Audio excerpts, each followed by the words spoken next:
So there you have it, 8 researchers and their research. We're now going to open it up for questions, and I'll be passing over in just a bit to Dr. London for that. But just to remind you, remember our 8 talks today, think about your questions. We started with Dr. Emily McCobb, letting people in and increasing access. We then went on to Dr. Fairvassler, protecting future generations. We talked about Vicky Yang's research on companion animal and human health through the heart. Heather Gardner, Cancer, the Power of a Typo.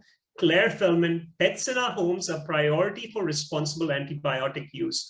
Marika Rosenbaum, The Rats Among Us, Disease Transmission from Animals to Humans.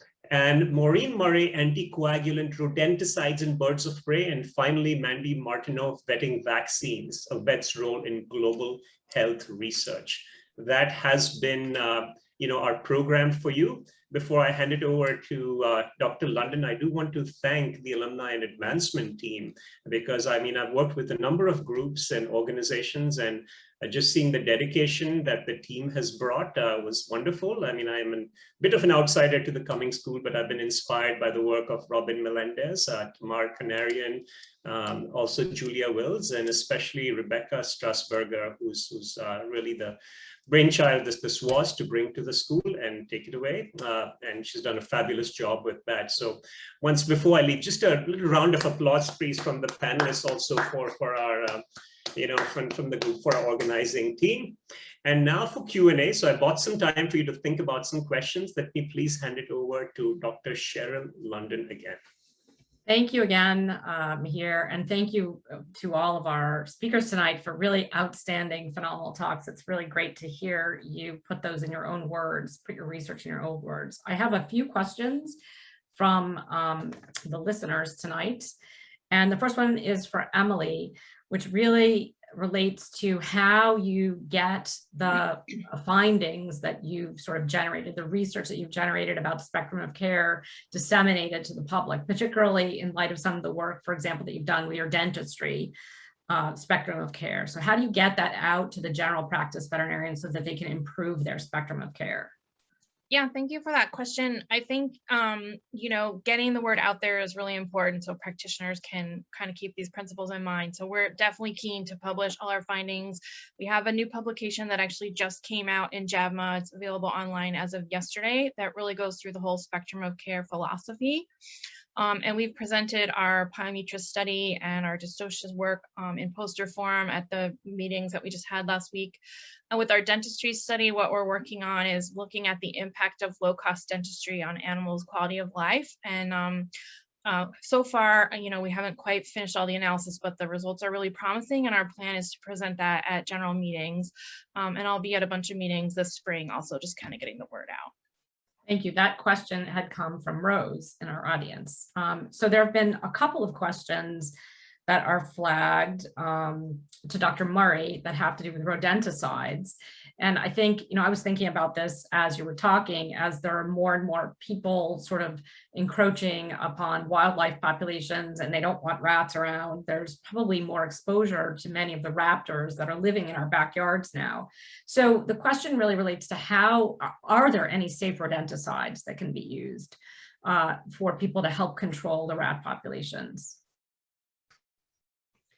So I get that question a lot, and my kind of common answer is there's no such thing as a safe poison, right? So really what I encourage people to think about is thinking beyond poisons as a solution. The bigger picture solutions really come down to preventing rodents from getting into buildings and homes.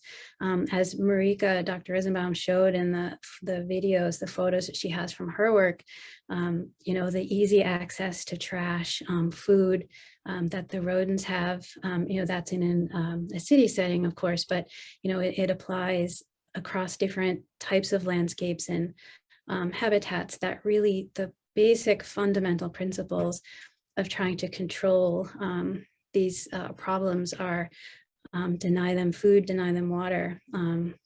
That's the best way to go. Thank you. And then there have been a few questions that relate to rat exposure to other environmental potential toxins. And I'll throw the first one out to Fair. Have you, you're looking at sort of that transgenerational opioid effect, but has there been much research looking at sort of transgenerational environmental effects from herbicides, pesticides, and other environmental toxins that would be appropriate for what the model that you're using? There actually have been a lot of studies. There's been studies that show that herbicides actually and pesticides do have transgenerational effects, and people who are working particularly in places like banana plantations have seen these transgenerational effects. There's also been effects of diet exposures. So individuals on a very high fat diet, or like I discussed, a famine, there are transgenerational effects of that. And there's been effects of plastic exposure as well. So all of these exposures can be transmitted across generations. Yes, I think it's definitely concerning for all of us. Vicki, I was going to ask you a question a bit about, one of the concerns people always have are our animal research potentially, and you've been involved in developing some really novel methods to study heart and heart function in vitro in the laboratory called DISH. Can you tell us a bit about that? Your cardiac slice model. Yeah, so one of the challenges is that the heart is not an organ that can recover from injuries. And that's why heart attacks is such a big deal. So and that affects us in the laboratory as well. It's hard to culture the cells from the heart because they don't like to grow.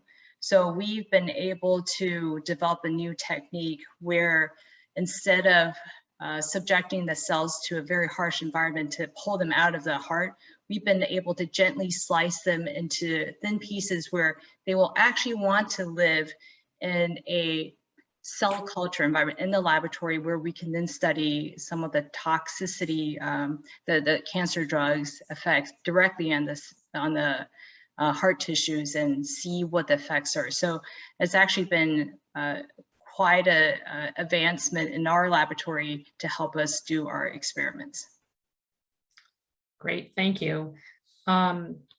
I have a question for Dr. Rosenbaum about spillover from urban animals. So you talked a lot about rats, but is there any concern about spillover from other animals that are now our neighbors? We've heard a lot about coyotes. We've heard a lot about bobcats recently, and in our backyards, basically. And so even though these have not necessarily been traditionally thought of as urban animals, they're almost becoming somewhat urban. And so can you speak to a little bit about that and what concerns people may have about that kind of relationship? Yes, that's a fabulous question. And having grown up in Boston, I've seen sort of the influx of turkeys into the neighborhood that were not around at all when I was young, but now we're stopping traffic all the time. And I guess my response is that, I think we need to keep in mind that as human beings, we live in an ecosystem, and within that ecosystem live other species of animals, whether or not they be wild or domestic. And every species of animal has bacteria and viruses that they carry. So there's always the potential for a virus or a bacteria to jump from an animal to a human, and it could be from any species of wildlife. But there has been a lot of work to look at specific species that tend to have viruses that are more likely to spill over into human populations based on sort of the diversity of what's found in those species. One example of those would be bats, which we hear quite a bit about. And rodents are another target species that are high up there because their numbers are so robust, and they really do track very closely with human population dynamics in urban centers. Thank you. So Dr. Gardner, you mentioned the unique genomic fingerprint of cancer and the use of blood tests. Can you talk a little bit about those blood tests and whether or not they could be used for early detection of cancer? That question comes from Ning Chan. Yeah, so that's a great question. So the blood tests that we're talking about are often referred to as a blood biopsy, where we collect what we call cell-free DNA, which again is just the little pieces of DNA that are released into the bloodstream. And that's actually a very active area of research, both in the veterinary side and in human oncology research as well.